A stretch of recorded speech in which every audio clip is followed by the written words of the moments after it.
मंच पर उपस्थित अपने अग्रज कवि और कवि मित्र को प्रणाम करता हूँ, माँ सरस्वती को प्रणाम करता हूँ और आप सबसे निवेदन करता हूँ मेरे स्वागत में दोबारा जोरदार तालियां बजाएं। तालियां इसलिए बजवा रहा हूँ क्योंकि बाद में भरोसा नहीं है। एक दो छोटी छोटी कविताएं मैं भी आपको सुनाऊंगा। क्या हुआ भाई?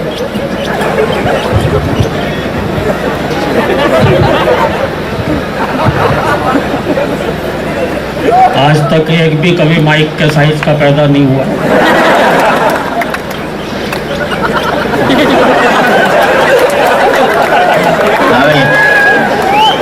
आप लोग बड़े मन से सुन रहे हैं, बहुत अच्छा लग रहा है। हर जगह कवियों को इतने अच्छे ढंग से नहीं सुना जाता भाई साहब। नहीं लग रहा कि यहाँ पे पहला कवि सम्मेलन है। कहीं कहीं तो हमें ऐसे उखाड़ने वाले श्रोता मिलते हैं, कवि अपनी कविता की एक लाइन पढ़ता है, सुनने वाले इतने उस्ताद दूसरी लाइन अपनी तरफ से। बिल्कुल सच्चा किस्सा बता रहा हूँ। दिल्ली में मेरे पड़ोस में एक कवि सम्मेलन चल रहा था। एक नए नए कवि आए, आते ही उन्होंने कविता की एक लाइन पढ़ी, बोले मेरी मम्मी ने कुत्ते का एक पिल्ला पाला। कभी श्रोताओं में से एक खड़ा हुआ, बोले और उसे मंच पर छोड़ दिया।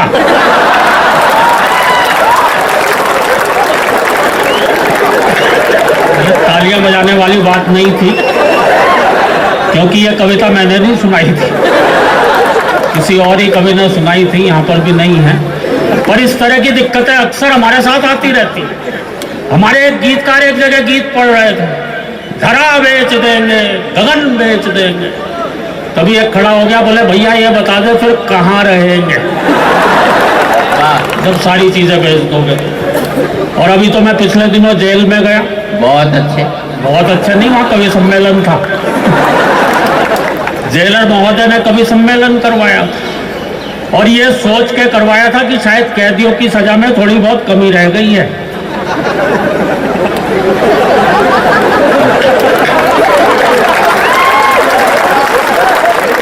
इसलिए ने सबको कविताएं सुनवाई है।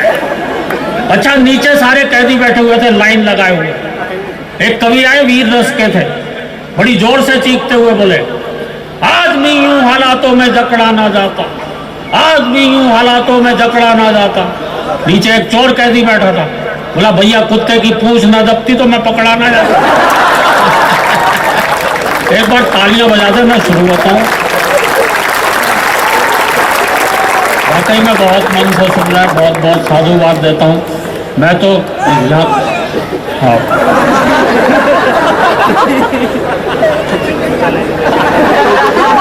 बीच बीच में बोलते रहना है, ऐसा अच्छा लगता।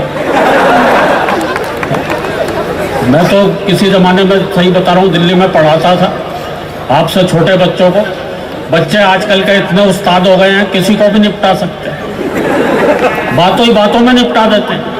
मैं बता रहा हूँ, पढ़ाता था किसी जमाने में तो परीक्षा की कॉपी जांच रहा था। अच्छा, बच्चे को अगर किसी सवाल का जवाब नहीं आता हो तो वो क्या कुतर्क दे सकता है भाई साहब। किन्हीं नेताजी का नाम लिखा हुआ था, बड़ा अटपटा सा नाम लिखा हुआ था, फलाने नेता कौन है। बच्चे ने लिख रखा था यह बहुत ही जहरीला कीड़ा होता है, खेतों में पाया जाता है, हरे रंग का होता है। बच्चे की मर्जी कुछ भी लिखता रहे, लेकिन जो अंतिम बात बच्चे ने लिख रखी थी उसके लिए तो मैं भी बच्चे के लिए तालियां बजा गया। बोले खेतों में पाया जाता, हरे रंग का होता है और जिस फसल के ऊपर लग जाए उसे नष्ट करके ही छोड़ता है। बहुत बड़ी बड़ी बातें करते हैं बच्चे। वो एक नहीं, इतना उत्साह नहीं है। देखिए ये सलीका नहीं है। वो मुझे तो ध्यान है, एक बच्चे से पूछा किसी ने कि नेता ने चारा खाया, इस वाक्य का भविष्य काल यानी फ्यूचर टेंस बनाओ, तो बच्चे ने लिख रखा था अब नेता दूध देगा। एक बच्चा, उसका भी उस्ताद, उसने उसका भी भविष्य काल लिख रखा था, बोले बाद में वो गोबर भी कर सकता है। बच्चे नहीं छोड़ते। बच्चियां हैं यहाँ पर, बच्चियां तक इतनी तेज हो गई हैं आजकल। वो एक बच्ची से पूछा किसी ने, बोले राम लक्ष्मण तो ठीक, पर सीता जी वनवास में क्यों गई। तो बच्ची शर्माते हुए बोली सीता जी के वनवास जाने में बहुत बड़ी सीख है, घर में 3-3 सास हो तो जंगल ही ठीक है।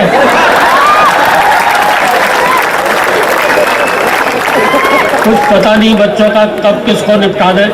एक दो कविताओं से शुरुआत करना चाहता हूँ। हम तो हास्य रस के कवि, हास्य कहीं से भी चलते फिरते मिल जाता है। अभी मैं आ रहा था, मेरे आगे आगे एक मैटाडोर, आ जाओ वैसे,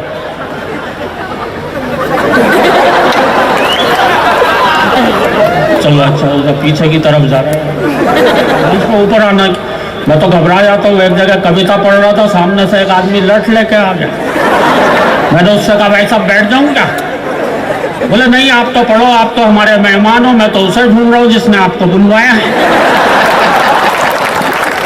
मैं यहाँ तो ये भी नहीं कह सकता आदरणीय सोडी जी ने हमें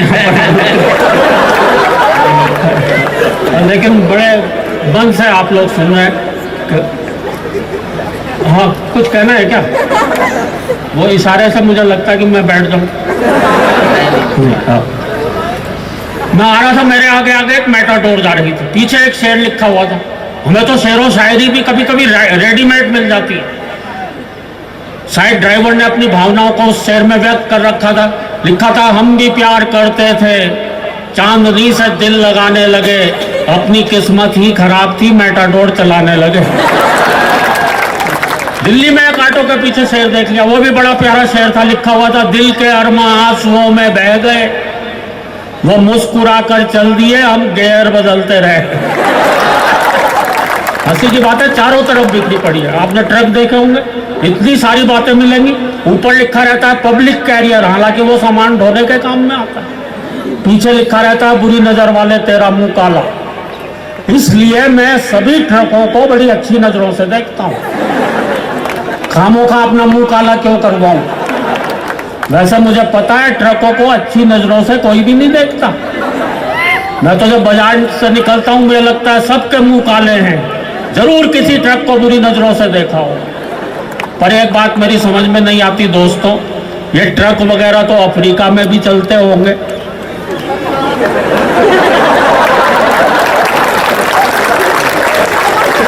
वहां ट्रकों के पीछे क्या लिखा रहता हो? बुरी नजर वाले तेरा मुंह गोरा। अच्छा एक बात और भी है, अगर हमें कभी बाई चांस बुरी नजर डालनी ही पड़ी तो क्या हम ट्रक पर डालेंगे?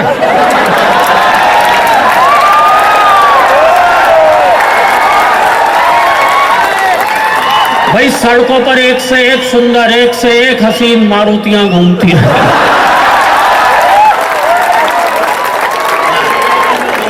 उन पर नहीं डालेंगे। हमारा कैरेक्टर ऐसा थोड़ी हो गया ट्रक पे बुरी नजर डालेंगे।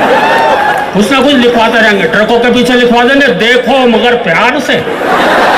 मैं एक दिन एक ट्रक को पूरे 1.5 घंटे तक देखता रहा, मुझे एक भी चीज ऐसी नजर नहीं आई जिसे प्यार से देखा जा सकता। अच्छा दोस्तों, ये ट्रक वगैरह दुर्घटना हो जाती है, करुणा का विषय है, पर कभी कभी हंसी आती है एक्सीडेंट देख के भी। गर्मियों की बात है, मैं शिमला जा रहा था, मैंने देखा एक ट्रक खाई में गिरा हुआ था और ट्रक के पीछे लिखा हुआ था, हम सुनहरे कल की ओर बढ़ रहे हैं। और उसे खाई में सुनहरा कल नजर आ रहा है। कुछ और आगे गया, एक और ट्रक मिला, वो भी खाई में गिरा हुआ था, लेकिन एक पेड़ के सहारे अटका हुआ था, ऊपर लिखा हुआ था, एक तेरा सहारा।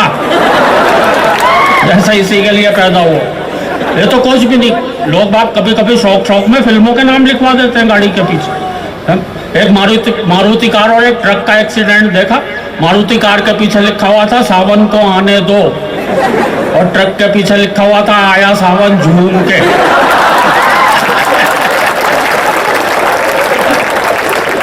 अब आदरणीय सुरेंद्र शर्मा जी यहाँ पर बैठे हैं, मेरे बहुत वरिष्ठ कवि हैं।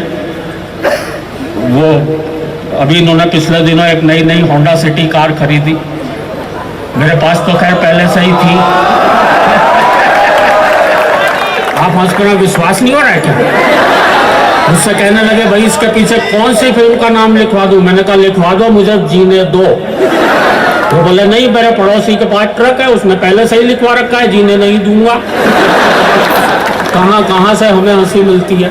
एक छोटी सी कविता पहले आपको सुनाना चाहता हूँ, बहुत मन से सुन रहे हैं, मैं बहुत साधुवाद आपको देता हूँ। इतने बढ़िया श्रोता और इस विश्वविद्यालय में मैं आपके सभी के भविष्य की दिन दुनी रात चौगनी आप उन्नति करें, यह कामना करता हूँ। वाकई में बहुत बढ़िया सुंदर। अच्छा, हमें हाथ से और कहाँ से, हम लोग सुबह सुबह उठते हैं, अखबार पढ़ते हैं, जल्दबाजी में होते हैं, कभी कभी पूरा समय नहीं होता अखबार पढ़ने। खाली हेडलाइन पढ़ करके काम चला लेते हैं। कभी कभी अकेली हेडलाइन, अकेला समाचार आपको हंसा सकता है। इस तरह के प्रयोग आप रोज घर पे बैठ के कर सकते हो। आपको हंसने के लिए नया कुछ ना कुछ जरूर मिल जाएगा। वे ध्यान, एक दिन एक अखबार पढ़ रहा था, अखबार में खबर छपी हुई थी, एक महिला खिलाड़ी का अपहरण। नीचे ब्रैकेट में लिखा हुआ था, हमारे विशेष संवाददाता द्वारा। अकेली खबर हंसा देगी। ज्यादा जल्दबाजी में हो, दो खबरों को मिलाकर पढ़ लें तो भी एक नई बात पैदा होती है। वे ध्यान, एक दिन एक अखबार में खबर छपी कि कई मंत्रियों को एयर इंडिया के खाने से शिकायत। मित्रों, इस खबर में कोई ऐसी खास बात नहीं थी, लेकिन बगल में एक बड़ी मजेदार खबर छपी हुई थी। दोनों को मिलाकर पढ़ा, बहुत देर तक हंसा कि कई मंत्रियों को एयर इंडिया के खाने से शिकायत, भारत हॉलैंड से गोबर का आयात करेगा। इस तरह के प्रयोग मेरे कई वरिष्ठ कवियों ने मेरे से पहले किए। एक नया प्रयोग इसमें मैंने किया। एक दिन मैं अखबार पढ़ता हुआ सड़क के किनारे खड़ा हुआ था। मैंने देखा रेलों में, बसों में, ट्रकों पे तरह तरह के वाक्य लिखे रहते हैं, दीवारों पर तरह तरह के नारे लिखे रहते हैं। मैंने एक अखबार की खबर पढ़ ली, दूसरी सड़क के किनारे लिखी हुई वो बात। कुछ खबरें आप तक पहुंचाता हूँ। अखबार पढ़ रहा था, अखबार में खबर छपी हुई थी, हम देश को 21वीं सदी में ले जा रहे हैं। अचानक मेरी निगाह ट्रक के पीछे गई, बहुत बढ़िया बात मिली। बात आप तक पहुंचे तो एक एक सुधी श्रोता से आशीर्वाद चाहूंगा। हम देश को 21वीं सदी में ले जा रहे हैं, गति सीमा 40।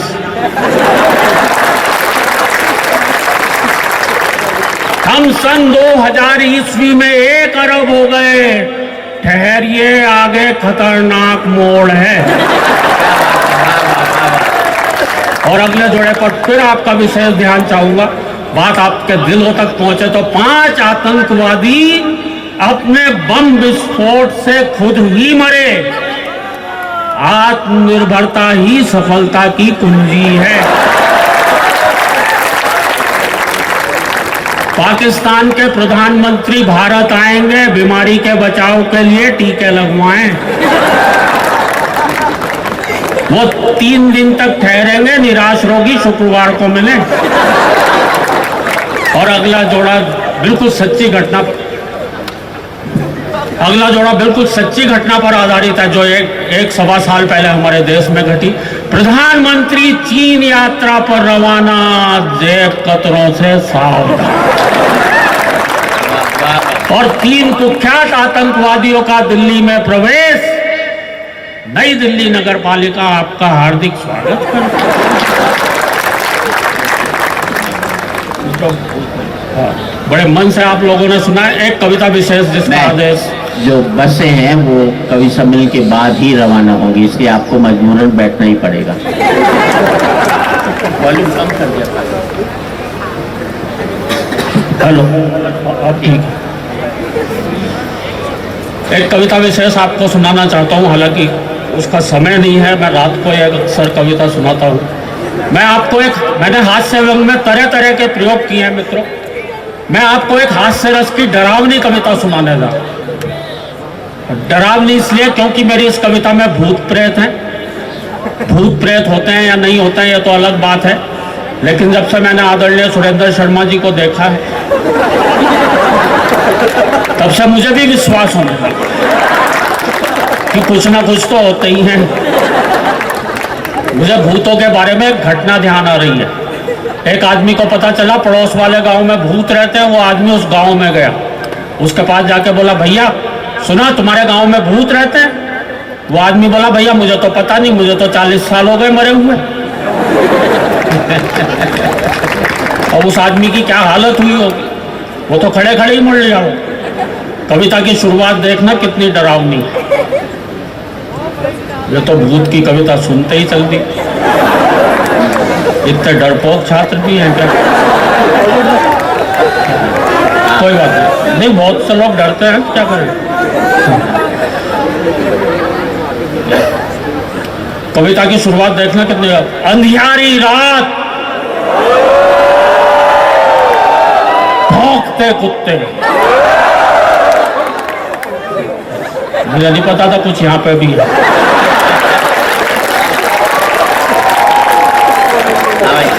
जुड़कर सुने, एक बार तालियां बजाएं। मैं सीधा सीधा कविता से दौड़ता हूँ।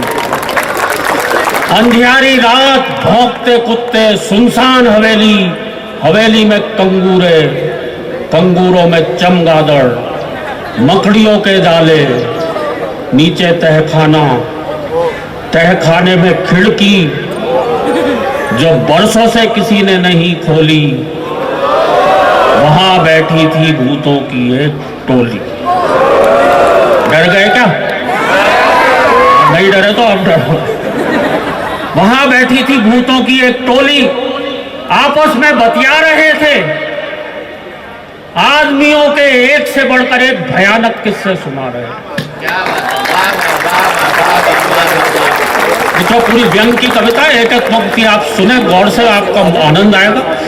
आपस में बतिया रहे थे, आदमियों के एक से बढ़कर एक भयानक किस्से सुना रहे थे, पूरा का पूरा वातावरण था भूतिया, तू तक तूतिया। एक भूत ने दूसरे भूत से कहा, क्या सचमुच तुझे आदमी से डर नहीं लगता? दूसरा भूत बोला, नहीं यार, इस अंधविश्वास पर तो मैं विश्वास ही नहीं करता।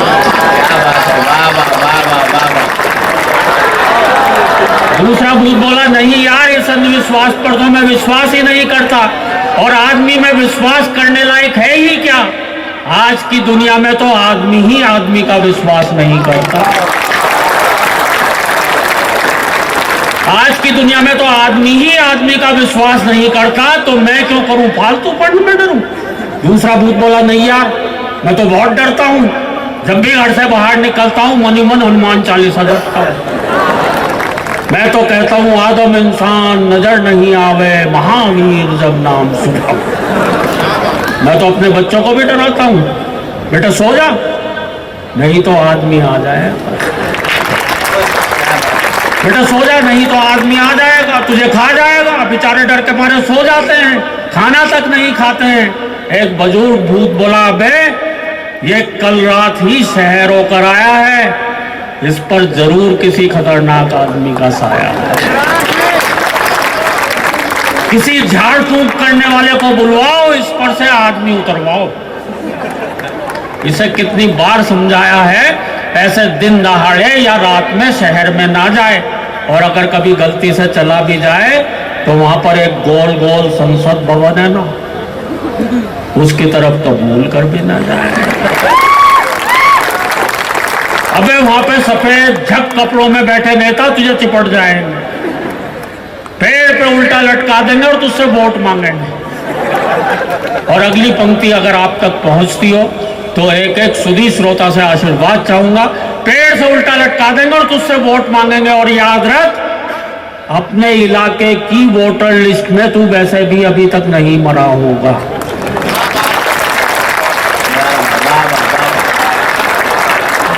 हाँ, अभी भी तेरा वोट होगा। एक भूत बोला, यार इन नेताओं की भली कही, इस भूतनाथ प्रताप को लो। सुना, ये पहले एक नेता था, हमेशा कुर्सी से चिपका रहता था, कुर्सी से इसकी चिपकने की आदत आज भी नहीं गई है। रोजाना संसद भवन में चला जाता है और किसी खाली कुर्सी पर जाकर बैठ जाता है, पूरी कार्यवाही सुनता है और वापस आ जाता है। एक भूत बोला, यह जरूर नेता रहा होगा, नो डाउट, पर विपक्ष का रहा होगा, क्योंकि दिन भर चिल्लाता रहता है, वॉकआउट वॉकआउट वॉकआउट।